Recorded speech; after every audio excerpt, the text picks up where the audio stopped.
একটা কথা খুব বলতে ইচ্ছা করছে আসলে। আমি আপনারা দেখেছেন সিনেমায় সবকিছু সাজানো থাকে। যেমন ভারতে অমলেশ পুরী, বাংলাদেশের রাজীব ছিলেন, হুমায়ূন প্রদীপ ছিলেন। উনারা মানুষের সাথে বাটপারি টাউটারি করত। সাধারণ মানুষ বোকার মতো মেনে নিত। কারণ ওটা সিনেমাতে যা লেখা হয়েছে ঠিক তেমনভাবে, অর্থাৎ একজন পরিচালক যেভাবে সিনেমাতে যেখানে যে যাকে যা সাজাবে সেইভাবে করতে হবে। এটা জাস্ট সিনেমা। কিন্তু আমাদের বর্তমান বাংলাদেশেও মানে এমন সিনেমাটিক টাইপের অবশ্য কেউ একজন পরিচালক আছে। তো বাংলার সাধারণ মানুষ বোকার মতো কেউ একজন ভিলেমি তাল করে যাচ্ছে আর আমরা সেটা মেনে নিচ্ছি। কেমন?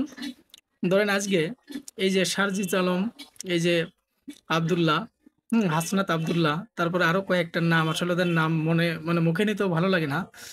তো এরা ভিলেনের মতো সেই সিনেমায় ভিলেনের মতো আসলে করে যাচ্ছে আর সাধারণ পাবলিক মেনে নিচ্ছে।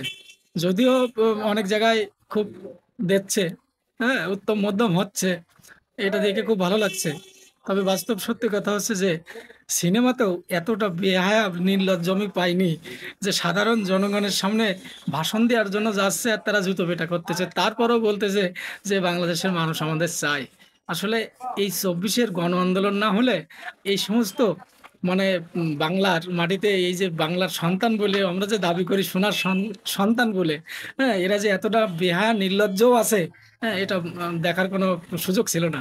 তো ২৪-এর এই গণ অভ্যুত্থানের মধ্য দিয়ে অবশ্য সেই সুযোগটা সম্পূর্ণ হয়েছে।